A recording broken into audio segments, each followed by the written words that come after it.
I'm here, and that's the important part, because I'm here to help you if you need any help. Now, here's Yeah. the question: you want me to correct every word you mess up, or just the main ones? Um, we'll see how it goes. That's not an answer. Well, like if I mess up on words and I ask you to help me, then help me. If I Okay, mess so up and keep make me going, of laugh. course, duh, I'll be like, hey, it's that. You know? Okay. All right, let's get Well, I started. just wanted to make sure. Okay, You want to make sure what? I didn't want to interrupt too much. Okay, it's okay. Chapter 8. The White Slave Owners Again. Sinothax, as dictatorial and self-willed, has has ever dominated the commission and began to pronounce pro-black policy. He loved black people, said that he wished he was a black man, lived openly with a biracial woman. If all the whites had been like Sinothax, laborers would have lost their anti-white feelings, by which they meant they meant only anti-slavery. For Levax and Sinothax, they would have done anything. But black people could not trust the old slave owners. The British bribed, intrigued, and gave money and guns, and the insurrection all over the colony continued. Sinothax wrote secretly to the directory that black people hated whites, but he understood the reason for their hate.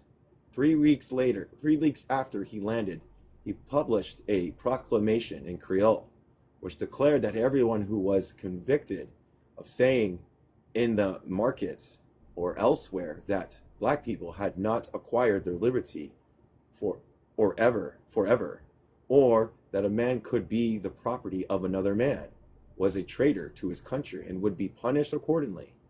To reassure a to reassure to reassure a people so sensitive to freedom, he abolished restraints for debt and put up liberty all those who were in prison for this offense. He worked hard to instill into them the necessity for labor. Everybody is free in France, he said, but everybody works. Yet he stood firmly against coercion. Hard work was his advice, but do not forget that no one has the right to force you to dispose of your time against your will. He rigorously forbade beating on the plantations.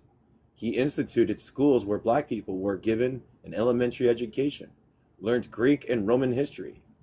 Wow, that's really important to their Jesus Christ. He sent the son of black people and biracial people to France to be educated in a special school that the Republic opened for them.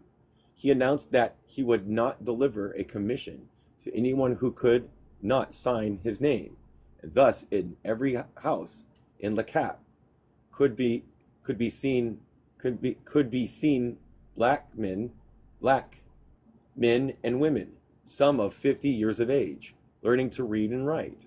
In the country district, the laborers begged Sinothax to send them as teachers, even young European children who knew how to read and write.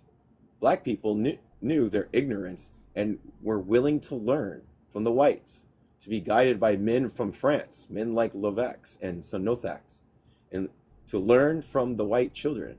All they asked was to be rid forever of the fear of slavery. But the British were there spending millions to enslave them once more. They knew that the old slave owners, for who they worked now as free men, would make them slaves again at the first opportunity. Their hope was to Toussaint, a black man, ex-slave, with his army of black men, ex-slaves. All the black laborers of San Domingo had their eyes on him. Toussaint, when Sinothax arrived, was second in military rank to Levax. He had he had the confidence of the French government, who sent him presents and letters for congratulations and undertook the education of his sons in Paris.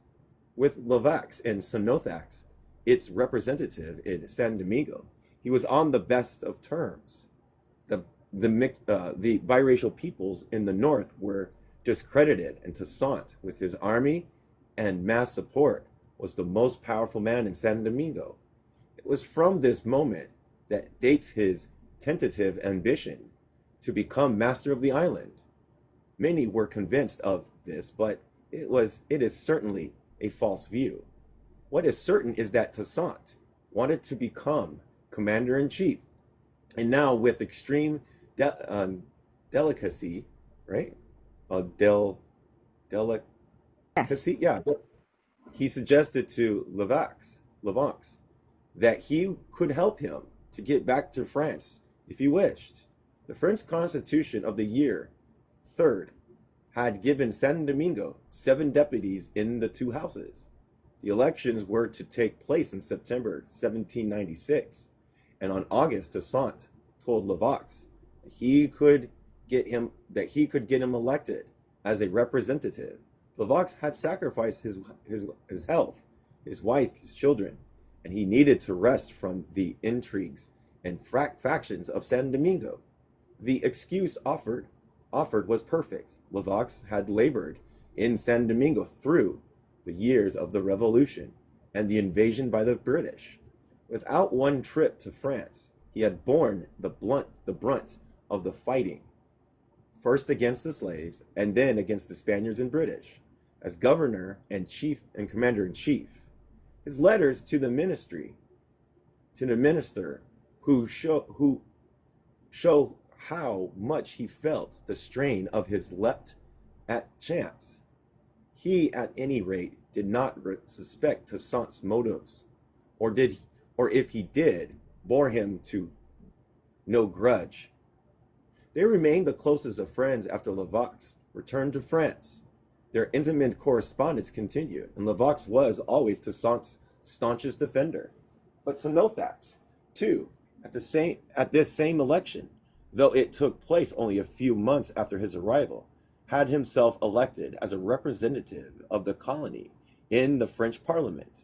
One of Toussaint's reasons for suggesting Levanx's return was to have a trustworthy representative of black people in France. In this was the very reason that Sonothax wanted to go back. The political situation had shifted in France since the abolition of slavery without a debate, and supporters of black people liberty had good cause to be nervous. Rosenspire and the Mountain had maintained power until July 1994. The terror had saved France, but long before July, Rosenspire had gone far enough and was now lagging behind the revolutionary masses. In the streets of Paris, Jacobins, Verlat, and Roques were preaching communism, not in production but in distribution, a natural reaction to the profiteering of the new bourgeoisie. Rosenspire, however, revolutionary as he was, remained bourgeois and had reached the extreme limit of bourgeois revolution. He persecuted the workers. Far more working men than aristocrats perished in this phase of the terror.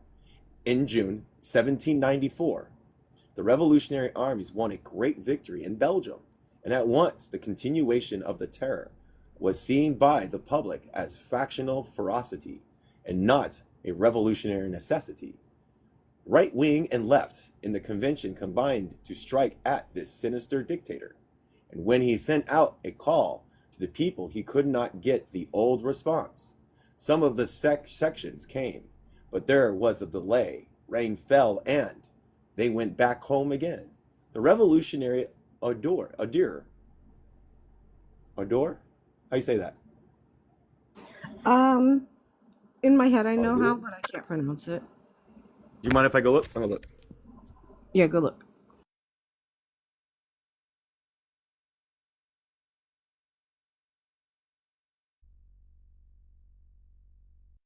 Orador, Tense Feelings. Hey, Carrot. Tense Feelings. Who's this? Oh, Aziz is coming up. Okay, cool. I don't think I had any gifts. Hold on, let me make sure. Do I have any gifts? No, I don't. Damn it. sorry, disease, orator, which had inspired them since August 1792, has gone, killed by Rosenspire himself. He seems to have been a constant fear of a split between extreme revolutionism of Paris and the rest of the country, but destroyed his own left wing and thereby sealed his own doom. The tragedy was that the Paris masses, in leaving him to his fate, were opening the door to worse enemies. Rosenspire's successors were the new officialdom, the financial speculators, the buyers of church property, all new bourgeoisie. They were enemies of royalty, which would guillotine them all if it came back, and avid of social equality, but were determined to keep the masses in their place and willing to ally themselves with the old bourgeoisie and even some of the aristocracy in a joint exploitation of the new opportunities created by the revolution. When the masses grasped the trend of affairs, they tried twice in 1795 to reassert their old power. But the new bourgeois France, was too strong for them. They were defeated, reaction increased, and as it grew, the old slave owners crawled out of their prisons and hidden places, held up their heads again and clamored for order to be restored in San Domingo and the colonies. So this is all happening in Paris, and the people are starting to understand that the bourgeoisie it seems like they're starting to understand that the bourgeoisie used the masses in order to gain their power. So let's go. On the morning after the convention had not been too happy over abolition, Rosenspire seems to have doubted the utility of colonies at all, and probably with the idea of bargaining with Britain had let it be known that he did not want the colonial question raised, whereat all kept quiet. The lucky Sonothax in Bristolton,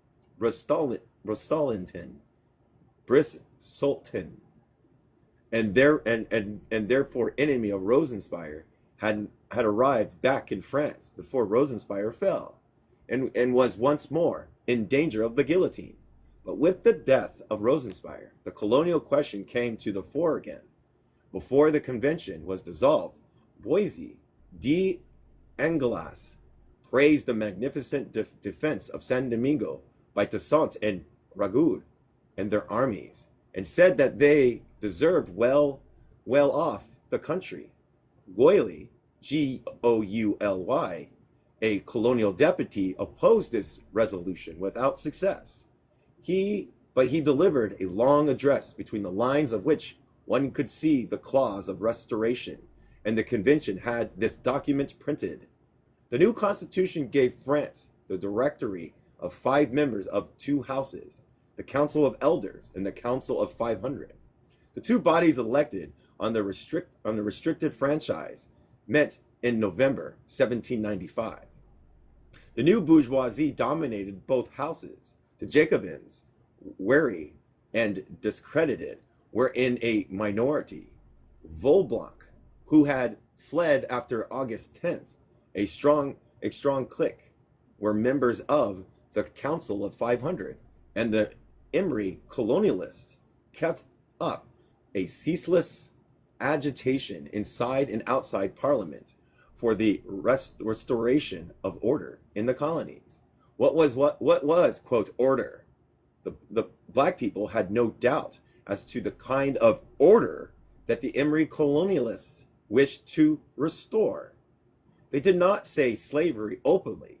The revolution was still too near.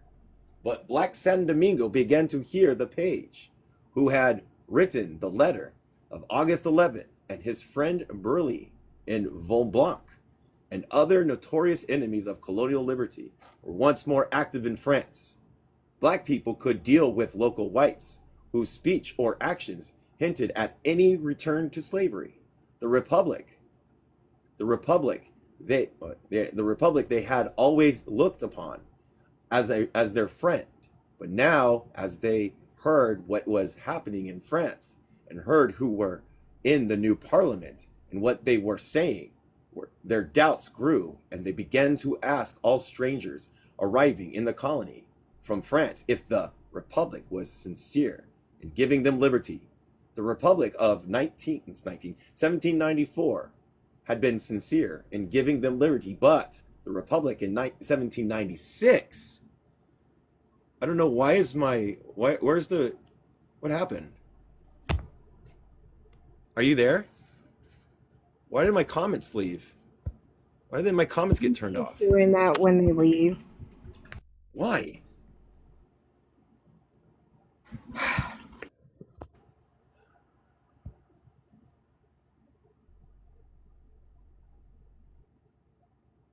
I don't have coins, I'm sorry. The Republic of 1794 had been sincere. Oh, wait, okay, right there. Okay, hold on, sorry. To order. I'm going to reread this whole paragraph. Sorry, everybody. I'm going to reread it.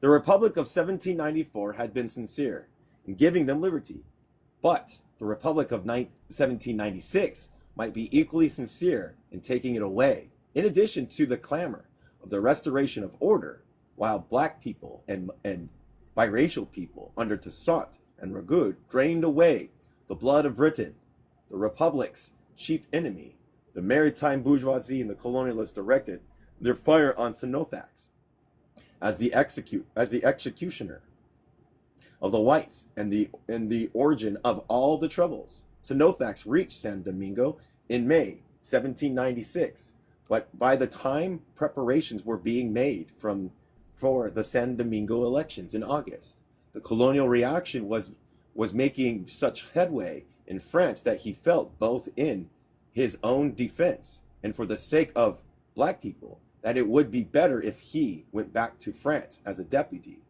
The maritime bourgeoisie and the planters had made an infinite deal of mischief on the colonial question, while the Paris masses gave the colony a chance to adapt itself to the new conditions. Now, as soon as they were coming into power again, they began with old greed, dishonesty, and tricks. The mischief that they would cause this time would be as nothing to what they had done between July 14th, 1789 and July 10th, 1792. When it was all over, they would blame the revolutionaries. Sinothax easily had himself elected, but though he wanted to go, everybody begged him to stay. Even though he wanted to go, everybody begged him to stay.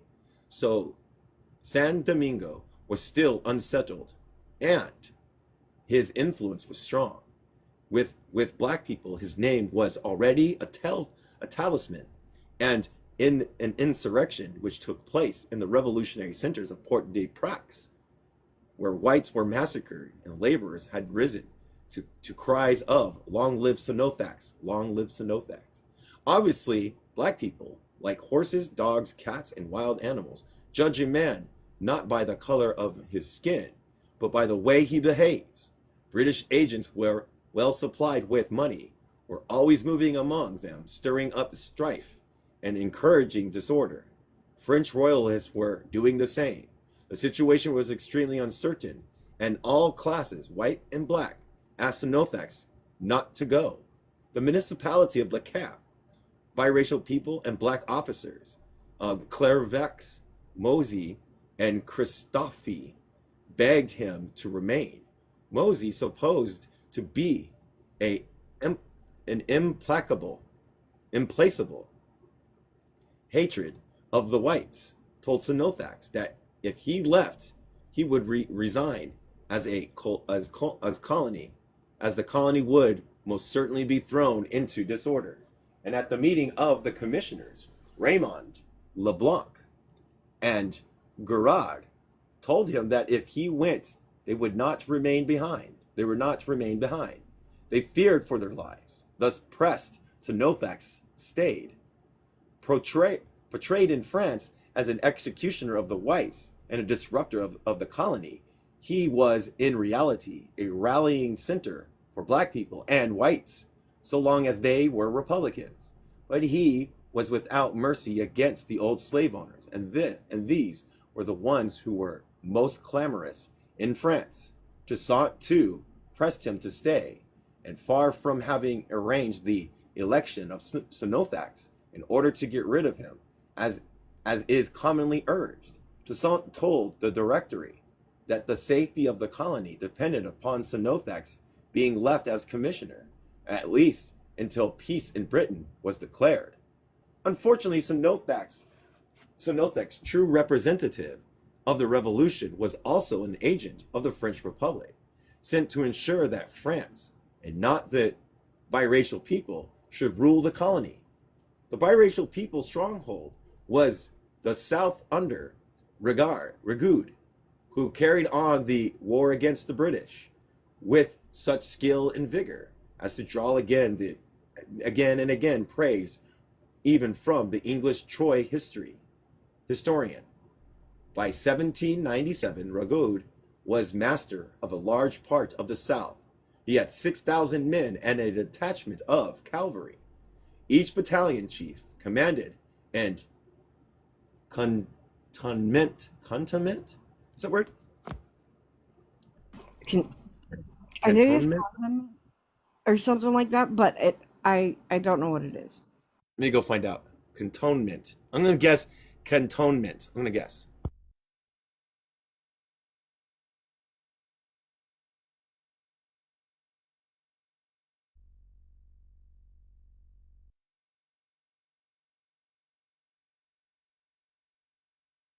Right, it's cantonment. Now let's find out what it means.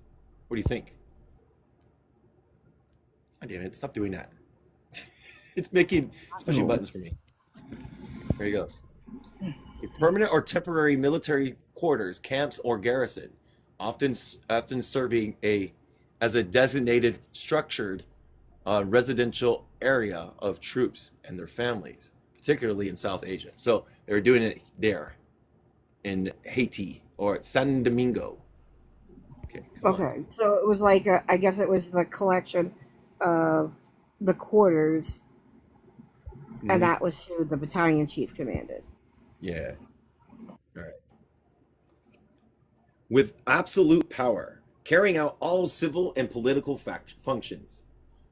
No black person held rank above that of a captain, and unlike Toussaint, Ragoud kept the whites in rigid subjection, excluding them from every position of importance. Ragoud was undoubtedly narrow-minded. He wore always a brown wig with straight hair to give him an appearance as close to that of a white man as possible. This sensitiveness of color is usually accompanied in active men by great bitterness against the oppressing race, and the narrowness of Ragoud's organization and his exclusion of whites and black people from all position of power undoubtedly owed something to his personal character, but fundamentally it lay in the very circumstances of the biracial peoples. They were hopelessly outnumbered by black people. They, more than the illiterate black people, knew about the Emory propaganda and the intrigues for the restoration of white supremacy. Toussaint did not trust the whites at all, but black people were so backward that he had to use whites. The biracial people were better equipped, though not all of them were educated, yet they were enough of them to govern. And if they establish a, quote, biracial oligarchy, not only past events, but future were to prove that the whites, at least, were the last person whose complaints should have been listened to. Ragoud was and his followers had abandoned slavery, but they were hard on black laborers. They made them understand that their freedom was due to the biracial peoples. They confirmed them to the plantation, and Ragoud's prison were filled with whites and black people and irons, but never a single biracial person. He had as his chief an advisor, Pinchinat. I can't say the name. And they restored cultivation. to such an extent that Ragoud never asked for any financial assistance from the French government and paid for his own ammunition. Yet he was a true friend of the Republic. He dismissed all the bribes that the British offered him, and unlike Toussaint, shot without mercy all, even biracial peoples who intrigued with the British. Whenever Sonothab's instructions, he should have left Ragoud alone, at least until the peace. But overconfident, he tackled Ragoud without the means to enforce his will. He had not been long in the colony when he dispatched to the south a commission of 3 General Desfourneaux and Ray, 2 white men, and Le Bourgin, a biracial person. Desfourneaux was to bring Ragoud's army under his own control. The commission was to restore equality among the citizens of all color. Sonothab's instructions were particularly stringent on this. It was to investigate whether the plot of March 20th had any root in the South, and it was to arrest Pinchonnet, and bring him to Le Cap to account for his share in the conspiracy. Pinchonnet, Pinchinat, who was the idol of the South and of the biracial people all over the colony. Toussaint told Sonothak not to attempt such a thing. He and Ragoud respected and indeed had the admiration for each other. Ragoud never had any personal jealousy of Toussaint because Toussaint was a black person and what cooperated against the British under Toussaint's orders. Toussaint thought that Sonothax should begin by having a conference. Above all, he warned Sonothax against sending Ray, who was an enemy of Ragoud's and had tried to assassinate him in Las Cayas. Sonothax would not listen. Never was the expedition more certain of failure, and its adventures give a useful idea of the social chaos with which Toussaint had to deal. Ragoud, through suspicions, welcomed the commissioner and treated them with the greatest respect.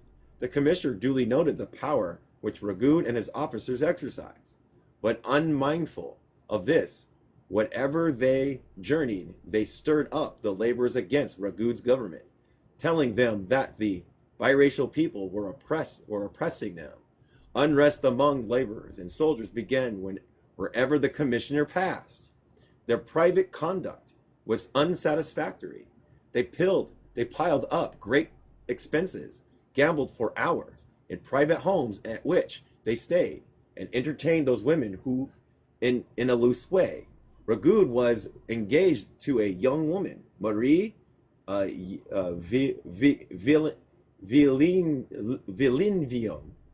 Ray seduced her, and then Ragoud came to see him, told him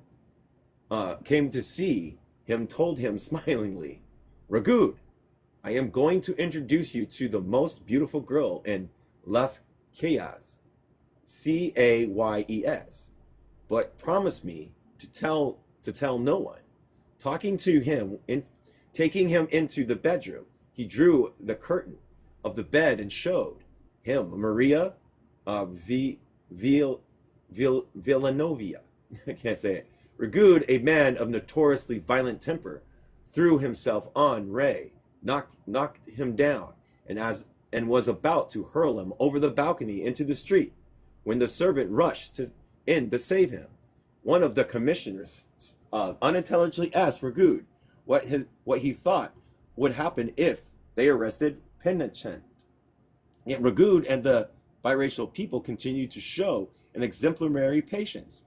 The delegation attempted an expedition against enemy territory. Desfourneaux acted as chief officer, would not take the advice of local officers, and his column was badly beaten. Coming back in a temper, he arrested the treasurer of the South, as he had been ordered to do, and also arrest a biracial officer from some offense, for some offense. Okay. While this officer was and also arrested, while this officer was being conducted towards the harbor, he met a group of his own soldiers. He had a dash of safety, got safely among his own men, and they smothering the insurrection, and the simmering insurrection began. The European soldiers and the National Guard stood by the government delegation, but the biracial people all took the part of Ragoud. That night, Ragoud's brother raised the black laborer who, however hard their lot, would always follow anyone who they thought was for them against slavery. Vives,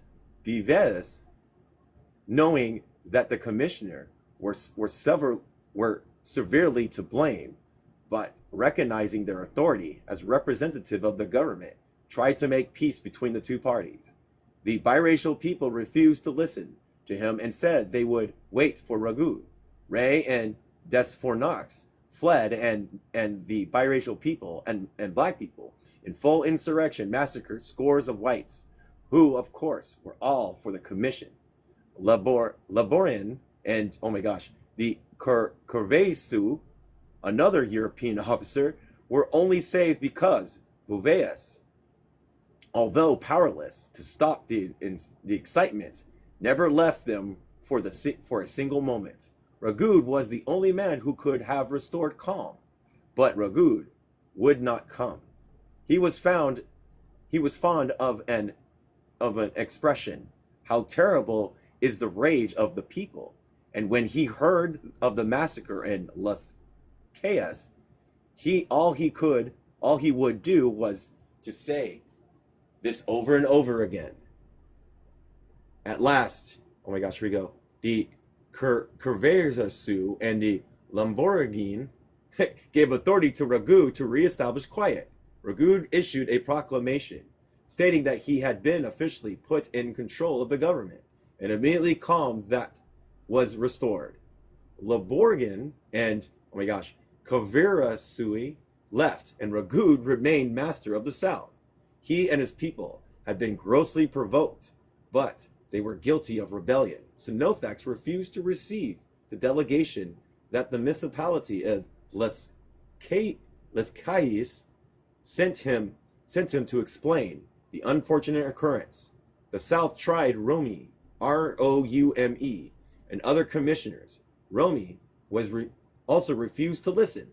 The municipality sent two whites to Paris to plead its case. When, after some delay, these two reached Paris, they turned against Ragoud and became his accusers instead of his defenders. So Nothax reorganized the geographical division of San Domingo as to bring two districts of the South within the jurisdictions of the government. The inhabitants, spurred on by Ragoud, drove out the officers whom Nothax sent to take charge. So Nothax sent the I can't say that word. Condemnatory. Huh? Condemnatory. Condemnatory proclamation. The citizens of Las Cayas dragged it through the streets at the tail of an ass. Oh my gosh, these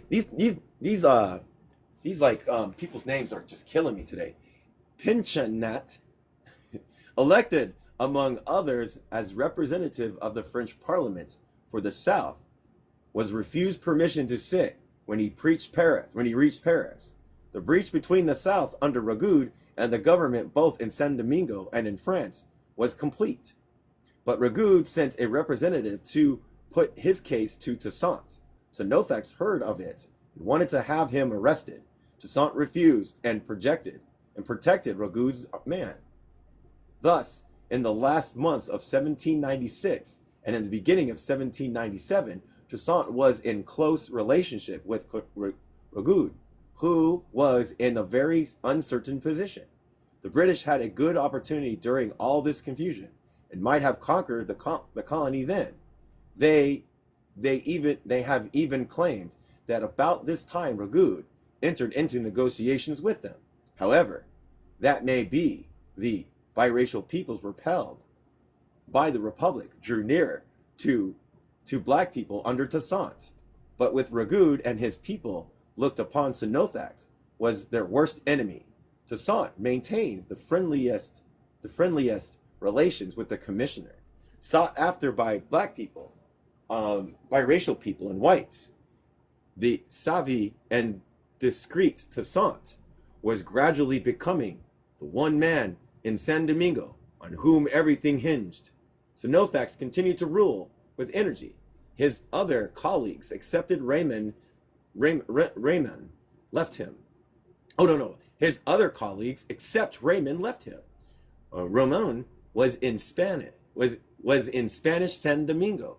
Sinothax intrigued among the black generals, but solely for his own power and without any design against their liberties. Oh my gosh. Rochambeau, a white general, Rochambeau, a white general, objected to the wealth and dominance of the black generals, and Sinothax sent him home at once. Against white arrogance or the white emeries, Sinothax was as fierce an enemy as any black laborer. He wanted to sweep the aristocrats from the face of the earth. Toussaint used to send assistance to his old master in America, Bayou de Libertas. He wanted to get him back, but bowed to the law against emeries, and Sinothax was especially pleased at this instance for Toussaint's civicism. Sinothax held frequent revolutionary demonstrations and made the children in the schools spend many hours singing revolutionary hymns. But he worked also at the restoration of the colony. Le Cap was partially rebuilt. The cultivation began to flourish. On the plantation in the North Plain, a little black person named Brossard had the confidence of both black people and whites. He got the laborers to work on a promise of the fourth part of the produce, and he raised the capital to begin production again. The experiment was a great success. The plantations were farmed out by the government on this new principle. Toussaint encouraged his generals and other nobilities to adopt this system, by which everybody, including the state, profited.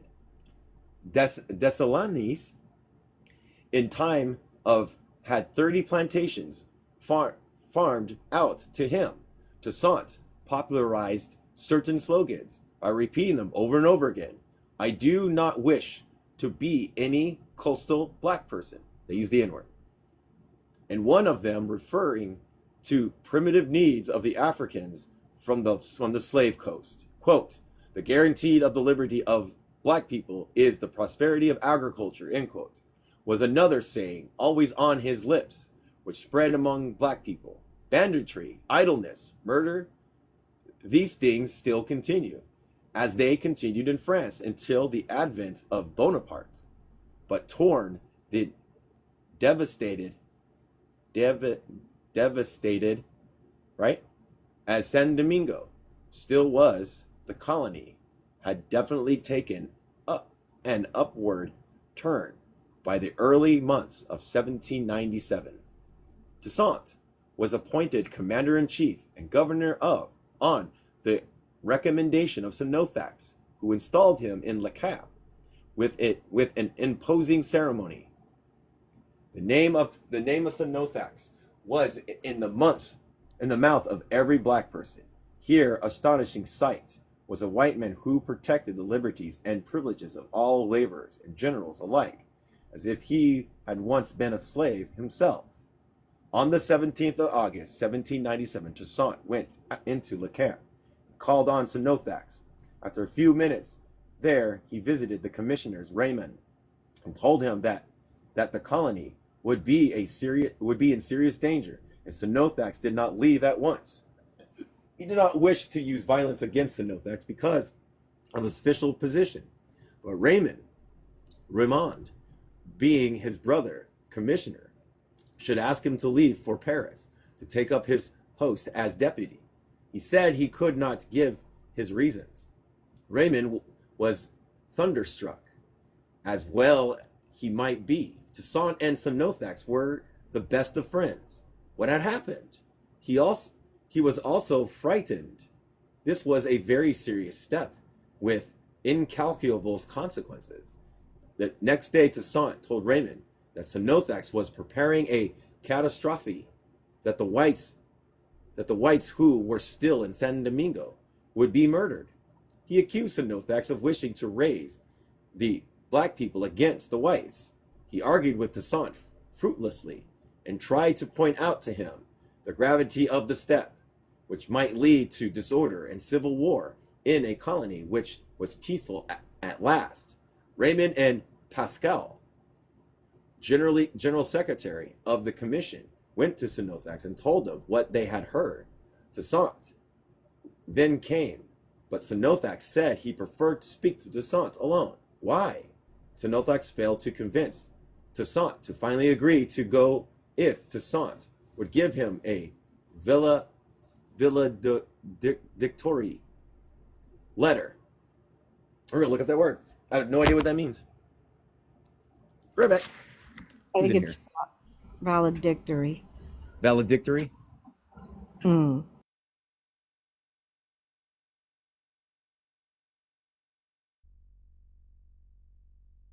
It's valedictory, like a farewell or stuff like that. Yeah. I said it on the Google search and it popped it up. Next day, Raymond and Pascal came again, and Toussaint, still keeping silence as to his reasons, told them of the proposed letter. The two went to Sonothax and came back with a draft, which they asked Toussaint to sign, and to get his staff to sign also. Toussaint summoned his officers, and the letter was read to them. Some whom Sonothax had already got at refused to sign. Others wondered what this was all about, said that they would wait to hear what were the intentions of the commissioner himself. Pascal ran to Sonothax and begged him to clear the air by saying what he intended to do.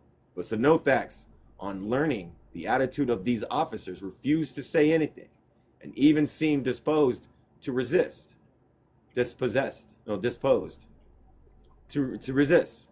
Toussaint then told the officers they could sign it if they want to, or not, as they please. Sonothax, he said, wanted to go to France to take up his duty as deputy, and had asked for this letter. He had called them together to sign it, not to deliberate over it, as that would be against the law. Some signed, including Moses and Christophe. Others went away, of whom a few came back afterwards and wanted to sign. Toussaint would not allow it. He said that he was not begging them to oblige him. He was ready to sign the letter alone and take full responsibility. This was typical of Toussaint, who had been trained as a slave and then as a soldier. He never troubled to explain overmuch to subordinates. Their business was to obey. The letter was full of compliments to Sonothax for his work and of the urgency of someone like him being in France to defend the liberty of black people. Raymond took the letter with the signatures of Sonothax, who replied with another complimentary epistle. Toussaint, who always carried on diplomatic intrigues in the most ceremonial manner, replied with yet another. Sonothax had been given 3 days, but he sought to gain time, stirring up the officers friendly to him. One morning at 4 o'clock, Toussaint had the alarm cannon fired and sent General Age to tell Raymond that if Sonothax did not leave at once, he would enter the town and embark him by force. It was the end of Sonothax. Accompanied by his mistress, Raymond, and some officers friendly to him, Sonothax traversed the streets of Le Camp. On his way to the boat, the population watched him go unintelligent with sorrow and bewilderment. He was immensely popular with black people, but Toussaint had said he was to go, and after that, nothing could save him. What was behind this extraordinary episode? An unsolved enigma to this day? Toussaint's explanation, the secret that he guarded, was that since the end of 1796, Sonothax had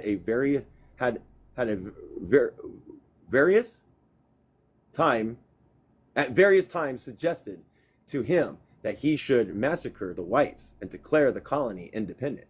This was what Toussaint wrote in the long letter to the Directory, in which he gave an account in dramatic form of the various interviews in which Sonothax had made his proposal to him. Here is part of Toussaint's story. He was installed as commander-in-chief on May 2nd, 1797. On that day, after the ceremony, he was mounting his horse to go back to Gonoves, when Sonothax stopped him, asked him unto his house, and again broached the subject. Quote, I am very, very pleased. I'm enchanted at seeing you, Commander-in-Chief of the armed forces of the colony. We are in a position now to do exactly what you want. You have influence on all the inhabitants. It is imperative for us to execute our project. This is the most suitable moment. Circumstances were never favorable, and no one is better able to act than you and I. Toussaint replied, that is to say, Commissioner, that you wish to destroy me and kill all the whites and make yourselves independent. Yet you had promised me that you would not speak to me again about these projects. Yes, but you see that it is absolutely indispensable. End quotes. Thus goes on page after page, this curious dramatic dialogue with the same actors, the same theme, but only time and place differing. How much truth was there in it? Nobody knows for certain. When Sonothax defended himself against this charge in Paris, he said that he had left San Domingo of his own free will, which was a lie. He exclaimed to have discovered a plot by priests and emeries, on which Toussaint was the instrument to get rid of the commission. This was nonsense. He also accused Raymond of conspiring with Toussaint to invite him by means of the letter to leave for France. But both Pascal and Raymond could easily refute this statement. If anyone should be accused of independence, said Sonothax, it should be Toussaint. And he charged Toussaint with being surrounded with Emery whites, the organizing the revolt of 1791, with fighting for the Spanish king and leaving him only when he had heard of negotiations for peace and knew that the king of Spain would not need him any longer. All this was partly lies, partly nonsense. If Sonothax were not guilty, his defense was a poor one. But it was no easier to understand Toussaint's side either. He was certainly lying when he portrayed himself as being angry with Sonothax or for making such treacherous proposals. Up to a few days before his visit to Le Cap, he and Sonothax were and had been close friends. He said that since the end of 1796, Sonothax had made these proposals to him. On February 1st, 1797, he had written to the minister asking him not to believe the insinuations that Sonothax and Raymond were betraying the interests of France, and asked that Sonothax should remain, quote, the safety of San Domingo, its entire restoration, demands that the Directory should be not permit him to return. My attachment to France, the love of the fatherland, and my own brothers oblige me to make the request to you, end quote. On June 15th, in the letter to Sonothax, Toussaint signed himself, friendships without end. On June 16th, he wrote to Mentor, another black person, that the measures of commission had been all approved. Quote, how joyful Sinothax will be. I would I would be glad to be near him, to embrace him, and to tell him my satisfaction. This satisfaction makes me forget moments my vexation. Sounds like these two liked each other and maybe we're in love. Hey, Brianna, we're in love with each other in a sense. It feels like it. It really does. Yet a few weeks after, to the astonishment of everyone, he was insisting all the strength of his unbreakable, with all Sinothax was to go. Nothing that happened in San Domingo can explain this. The explanation, as with so much in the history of San Domingo, must be sought in France. What was happening there changed Toussaint's views, and with them the course of the Black Revolution. The planters in Paris in 1797 were nearly Wait. What? I was trying to say something in between them. He learned of a plot on his life because Ragu did not sound satisfied. No. All right. The planters in Paris of 1797 were nearly as noisy, if not quite as powerful as they had been in 1791. The revolution in France was dead.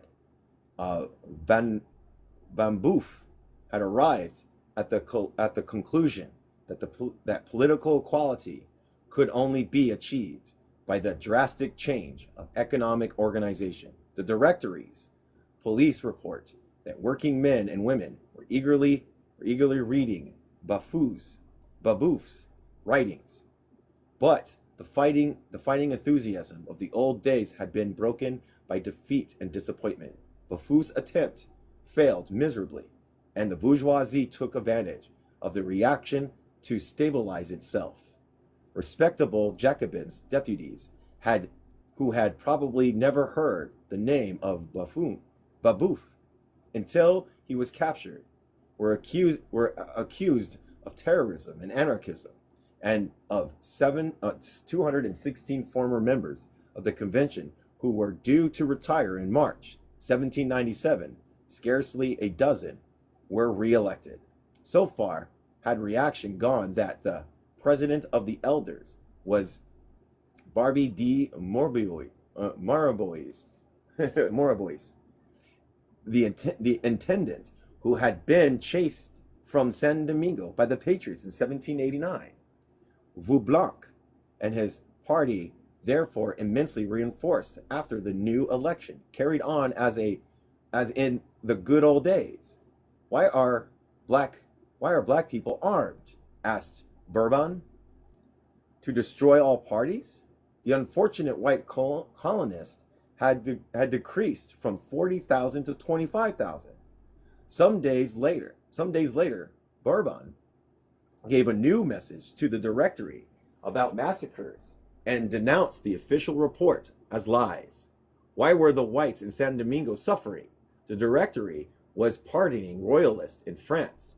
Of 1,500 requests to restoration of rights from Emery's, only 166 had been rejected. Jesus. Yet in the colonies, this persecution was going on. At last, in May, the Directory was able to send a message from San Domingo. It was from Toussaint. Hatred of the English, he said, had united all parties. The English had put the crown on their atrocities by inventing cuirasses? What is that? I don't know. Let's find out. I don't even say it right.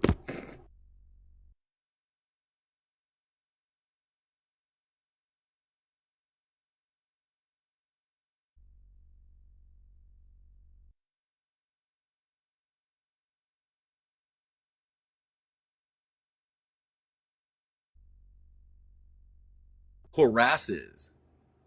Isn't that wild? Do I have it up? I don't think I do. No. I have to add it.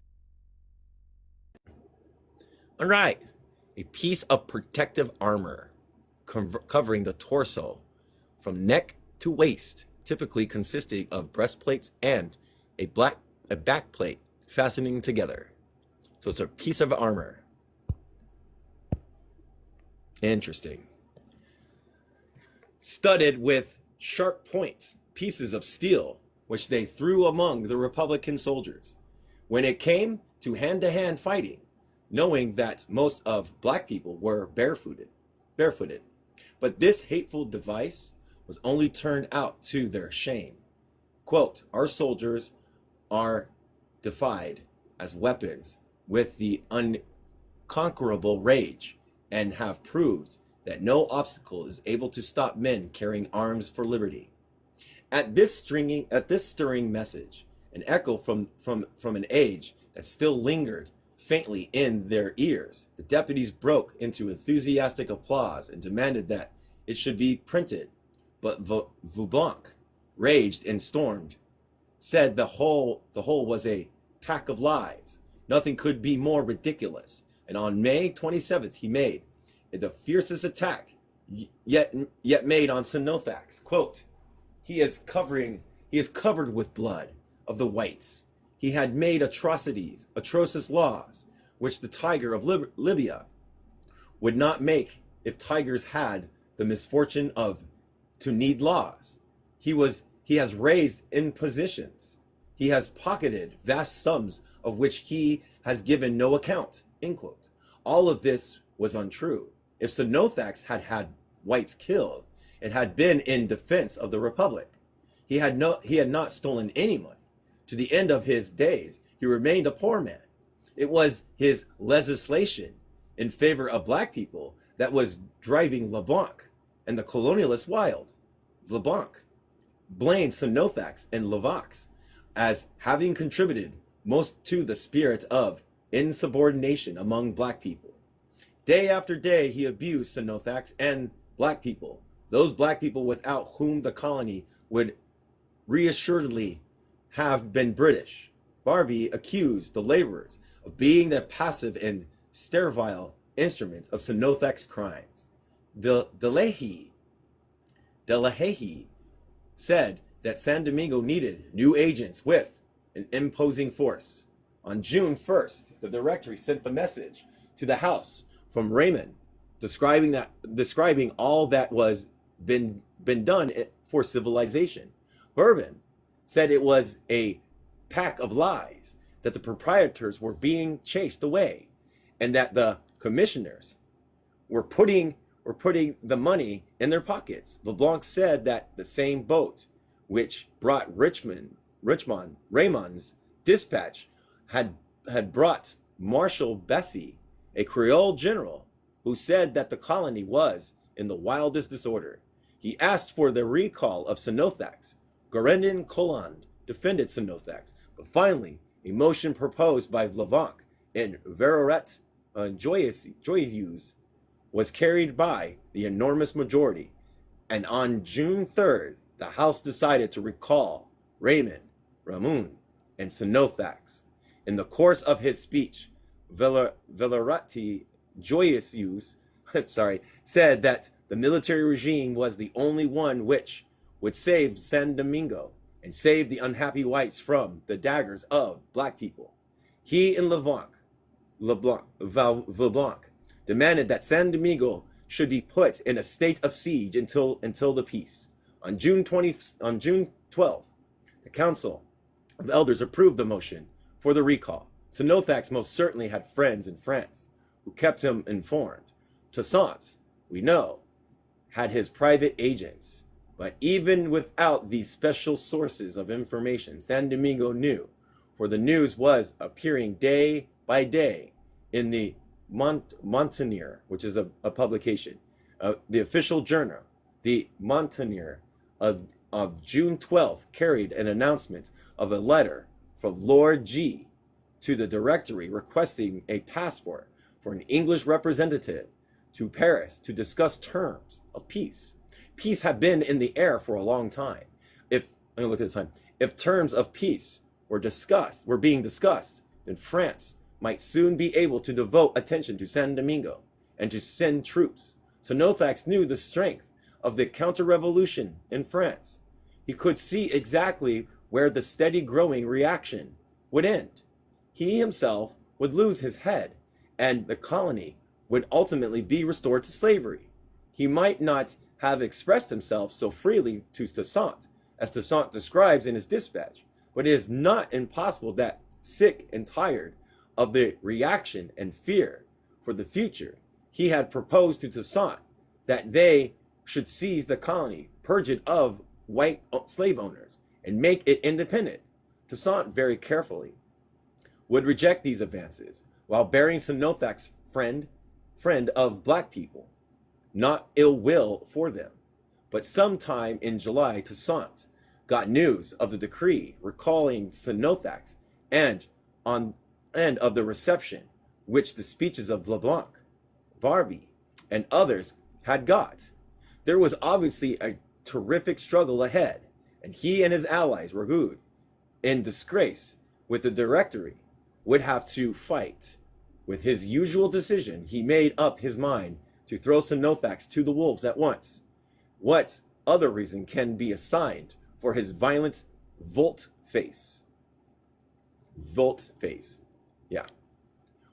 Whatever the reason for his dismissal of Sonothax, the fact itself was of enormous significance. Henceforth, the French government suspected Toussaint of a design to make the colony independent, and Toussaint feared the intentions of the French to restore slavery. The Directory itself had no intentions to restore slavery, but the Directory might not continue in power, and no one knew what its successors would do. It is from this time that Toussaint, driven by events, invested in necessity of holding on to power even at the cost of defying France. How accurately he had foreseen the course of French politics has proved by the event of the next few months. For the men who were now reaping the fruits of revolution, the restoration of order in San Domingo was only one item in a general wave of reaction.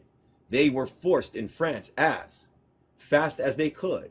They admitted deputies hitherto ineligible, suppressed the revolutionary clubs, revoked the laws related to the deportation and dismissal of priests who would not take the oath to the Republic, reorganized the National Guard, in which the manner as to exclude the more democratic elements. Gosh, just go away, bug. Jesus. But they were going so fast. Some of their chiefs were even intrigued with royalty, and the new bourgeoisie did not want royalty and feudalism back again. Even the wary and cheated masses would support their new masters against those outworn and discredited creeds. The Directory was watching this tide of reaction, and itself rotten with corruption, was powerless to stop it. Suddenly it got the proofs of a royalist conspiracy, and decided to use them against these brazen relics of ancient regime. Asian's regime. Rather royalist or no. On the night of 18th, oh my gosh, Fructector, September 3rd, that's what they were arrested. A coup d'etat banished 65, Jesus Christ, of them to the Guianas? The Guianas. Ooh, that's got to be a place. Let me go look.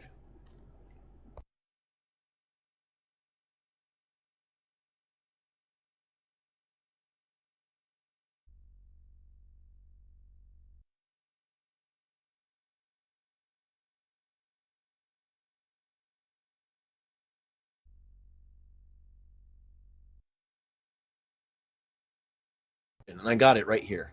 It's a region. Let's see here. Effects. Go to add.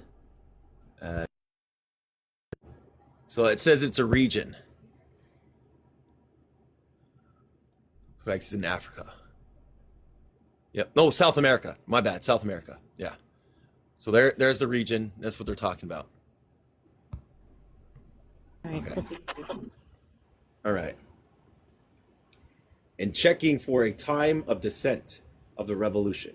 Among the 65 were Leblanc, Villaretz, Joyeux, Barbie de Morbuys, Bourbon, Delahia, and Dumas, all of them implacable enemies of the new regime in San Domingo. Black freedom was saved for a time, but Toussaint had had a serious shock. On November 5th, he addressed a letter to the Directory, which is a milestone in his career. He did not know then of the coup d'etat of the 18th fruit fruitactor. Fruit. It's Fructidor. Huh. I'm gonna look at that word too. We didn't look at that word yet, did we? No, not yet. All right, let's look at it real quick.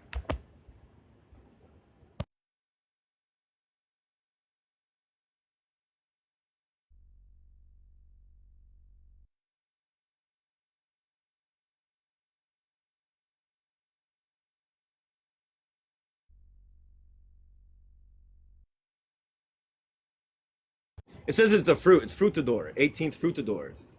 Then Veblanc and his band had got their desserts. He wrote still under the belief that the reactionary group of old slave owners had strong influence in the legislature. The Directory itself he did not accuse openly, but he let it see that he no longer had confidence in it, and that henceforth black people were going to watch every party in France. Quote, the impolitic, impolitic and incendiary discourse of Leblanc has not affected black people nearly so much as their certainty of the project which the proprietors of San Domingo were planning. Insidious declarations should not have any effect in the eyes of wise legislators who have decreed liberty for the nation, but the attempts on that liberty which the colonists propose are all the more to be feared because it is with the veil of patriotism that they cover their detestable plans. We know that they seek to impose some of them on you by illusory and suspicious promises in order to see renewed in this colony its former scene of horror, already perfidious, Perfidious. perfidious, yeah, emissaries have stepped in among us to ferment the destructive leaven prepared by the hands of the liberticides, liber, liberticides. I'm gonna find out what that one means too. They're killing me.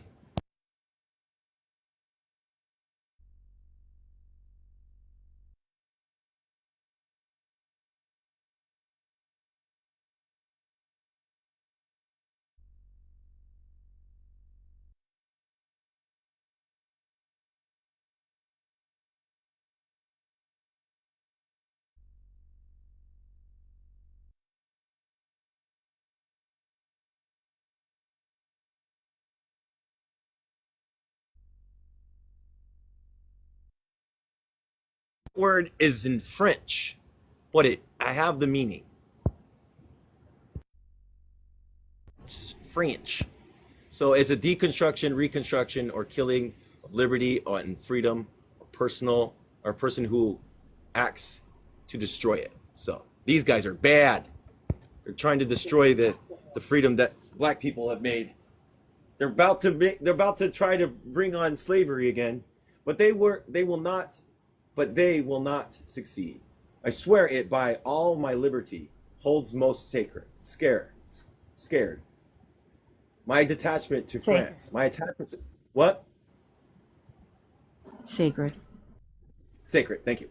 My attachment to France, my knowledge of black people makes it my duty not to leave you arrogant, ignorant either of the crimes which they meditate, or the oath that we renew, to bury ourselves under the ruins of a country revived by liberty rather than suffer the return of slavery. Quote, it is for you, citizens directors, to turn from over our heads the storm which the internal enemies of our liberty are preparing in the shades of silence. It is for you to enlighten the legislator. It is for you to prevent the enemies of the present system from spreading themselves on our unfortunate shores, to sully it and with new crimes, but not allow our brothers or our friends to be sacrificed to men who wish to reign over the ruins of the human species. But no, your wisdom will enable you to avoid the dangerous snares which our common enemies hold out for you. I send you with this letter a declaration which will acquaint you with the unity that exists between the proprietors of San Domingo who are in France, those in the United States, and those who serve under the English banner. You will see their resolutions, unequivocal and carefully constructed for the restoration of slavery. You will see that their determination to succeed has led them to envelop themselves in the mantle of liberty in order to strike a more deadly blow. You will see that they are counting heavenly on my complacency in leading myself to their perfidious views by my fear for my children. It is not astonishing that these men who sacrifice their country to their interests are unable to conceive how many sacrifices a true love of country can support in a better father than they, since I unhesitantly base the happiness of my children on that of my country, which they and they alone wish to destroy. I shall never hesitate between the safety of San Domingo and my personal happiness, but I have nothing to fear. It is to the solicitude of the French government that I have confided my children. I would tremble with honor if it was into the hands of the colonists. You got to speak louder. I didn't hear what you said. Horror. Thank you. Horror. Thank you. That I had sent them as hostages. But even if it were so, let them know that in punishing them for their fidelity and their father, they would only add one decree more to their barbarism, without any hope of ever making them fail in my duty. Okay, blind as they are. Okay, I'm gonna look ahead. Remember 201. 201. Okay, we're gonna end this chapter. Okay, 201. All right, we'll end this chapter. Okay, seems to be good. They cannot see how this what is this? Odious? What? Odious. Odious. Okay, conduct on their part can become the signal of new disasters and irreparable, right? Irreparable. Irreparable misfortunes, and that far from making them regain, that in their eyes liberty for all has made them loose. They expose themselves to a total ruin, and on the colony to its inevitable destruction. Do they think that men who have been able to enjoy the blessings of liberty will calmly see it snatched away? They support their chains only so long as they did not know any condition of life more happy than that of slavery. But today, when they have left it, if they had 1,000 lives, they would sacrifice them all rather be forced into slavery again. But no, same had which has broken our chains, will not enslave us anew. France will not revoke her principles. She will not withdraw from us the greatest of her benefits. She will protect us against all our enemies. She will not permit her sublime morality to be perverted.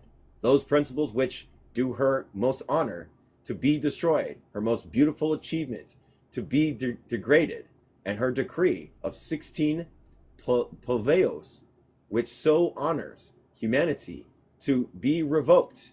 But if to reestablish slavery in San Domingo this was done, then I declare you it would be to attempt the impossible. We have known how to face danger to obtain our liberty. We shall know how to brave death and maintain it. Quote, this citizen directory is the moral of the people of San Domingo.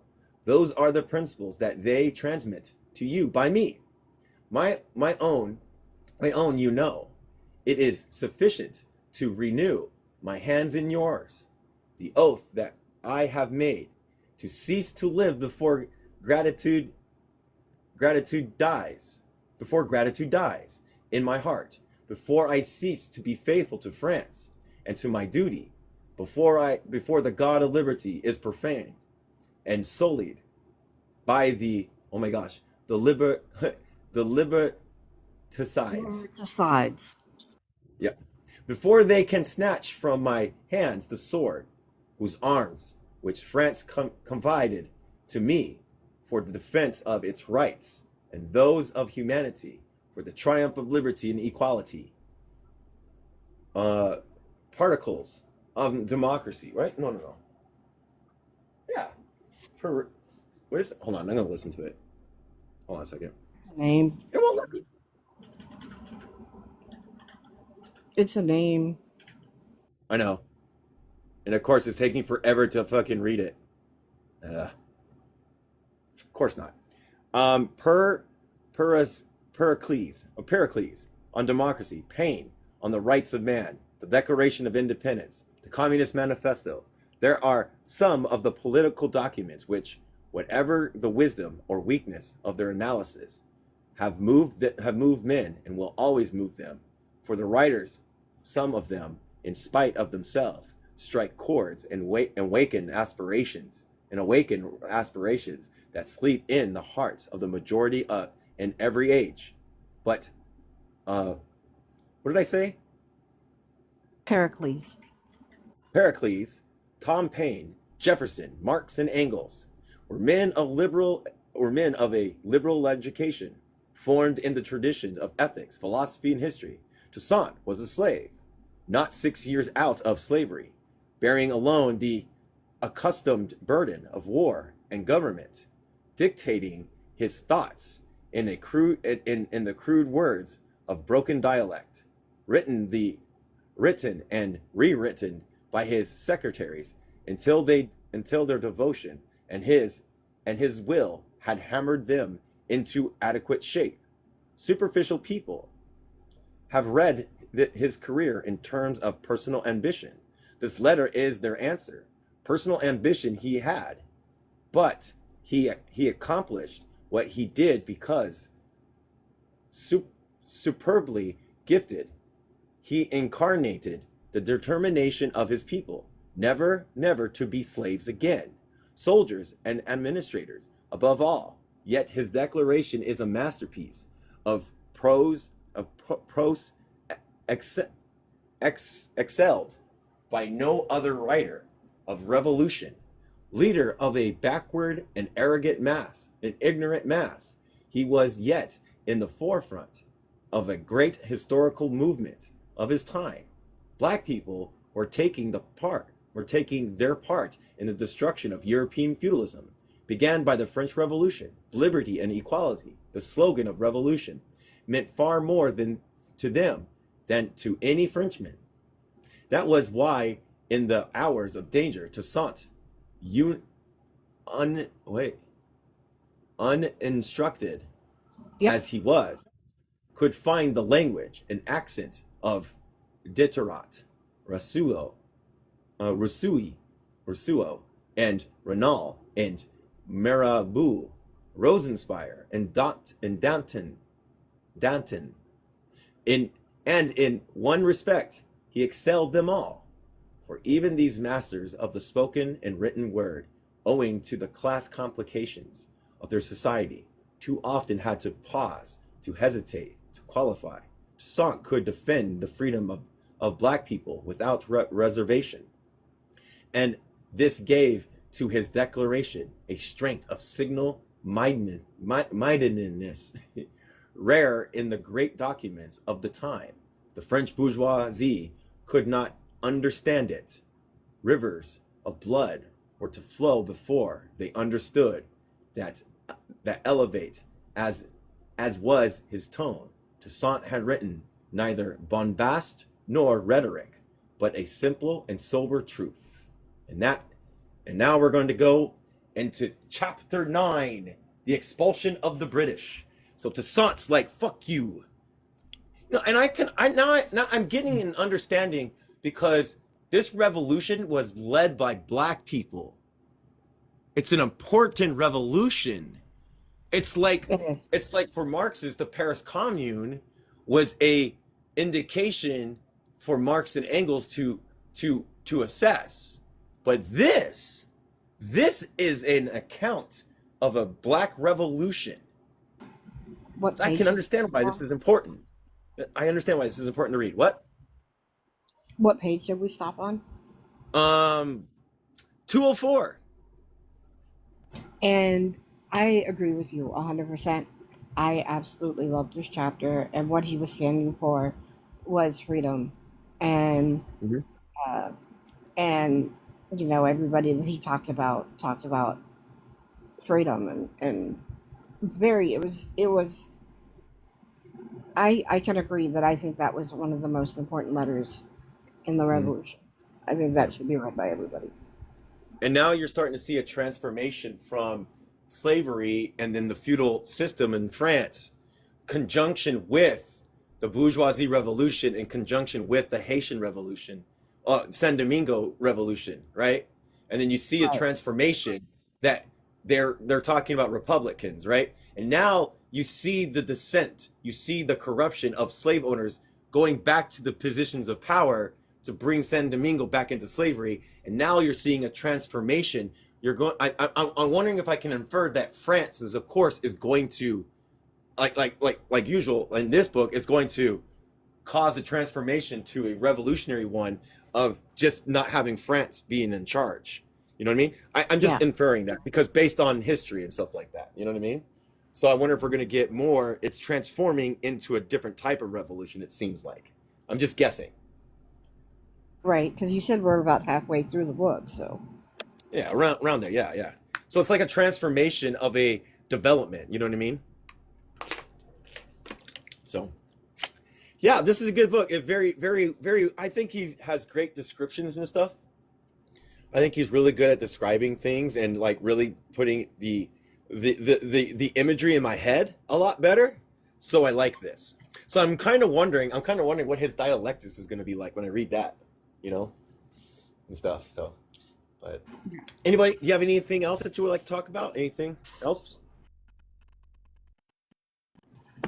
no, I that's about it. That covers it right up to where we're at, and we will. I will be listening to the reading tomorrow. Yeah, yeah. You won't be up Yeah, here, so, right? right. I will be on the train. This is chapter what? Chapter 9, I thought you nine. said. Yeah, 1x means 9, right? Yeah. Yeah, that's where we're at. Chapter Yes, 9. Jax. This is the book cover. Yeah, that's the book cover. There's many different book covers, but it's a good book. It's a good book about the Haitian Revolution. It really going into different types of transformation, different levels of development, advanced stages here and there. You know, it's really a thing that was directed, and like the centerpiece is a black person, Toussaint, one of the one of the main pieces. You know what I mean? Yeah, and Jax, it's a great book. Like, you get It's into a the good book. book. C.L.R. James is a Pan African Marxist. He has other books. He has this book that I'm going to read. After I read this book, I'm going to probably read, not on here. I want to read it, I want to read it once by myself and then bring it on here. But I'm thinking about that one right there. I'm going to read that just to see what his dialectics are. So that's going to be fun. So, but next book will be Black Marxism, Making of a Black Radical Tradition, I think. Yeah. All right. Well, I'll go ahead and I'll close it out. Okay. And I wish you all a good evening. Thank you for coming.